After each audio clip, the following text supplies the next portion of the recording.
મસ્ત મજાના તૈયાર થઈને નીકળી ગયા ભગોડા જવા માટે, હું ને મારા પતિદેવ. તો કાંઈ નહીં, પતિદેવ હારે જવાની તો મજા જ કંઈક અલગ હોય. કેમ રસ્તામાં મને પણ ગાડી હાંકવાનું મન થયું, તો મેં પતિદેવને કીધું મને પણ આપોની ગાડી હાંકવા. હું કહું કેમ કે ઈબાને હીખાઈ જાય ને. તો કાંઈ નહીં, જો મને બહુ ગાડી આવડતી નથી હો, જ્યાં જઈને જવા દઉં હું તો.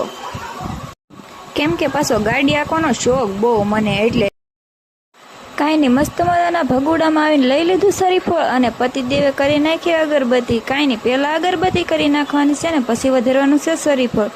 તો કાંઈ નહીં, મસ્ત મજાની અગરબત્તી કરીને વધેરી નાખ્યું પતિદેવે શરીફળ.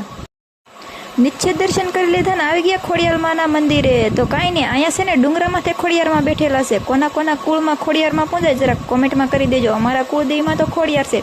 તો કાંઈ નહીં, પતિદેવને હું વાતો કરતા કરતા સડી જાય ડુંગરામાંથી. અડધે પૂગ્યા હતા તો પતિદેવ થાકી ગયા, તો એને તો ખાઈ લીધો પોરો. તો મને કહે હું તો થાક્યો નથી પણ ફોટા પાડવાના છે ને એટલે બેઠો. તો એ ખોટું બોલે છે, એને ફોટા નથી પણ એ થાકી ગયા. 1 મિનિટમાં તો મારે તમને કેટલું બતાવું. આના કરતાં ફૂલ વ્લોગ મારી આ ચેનલમાં આવી જશે તો જોવાનું ભૂલતા નહીં. અને આવા ને આવા મિની બ્લોગ જોવા માટે મારી ચેનલને સબસ્ક્રાઈબ કરી લેજો, બરોબર ને. તો કાંઈ નહીં, આ બ્લોગ બહુ સરસ છે તો ખાસ કરીને જોવાનું ભૂલતા નહીં.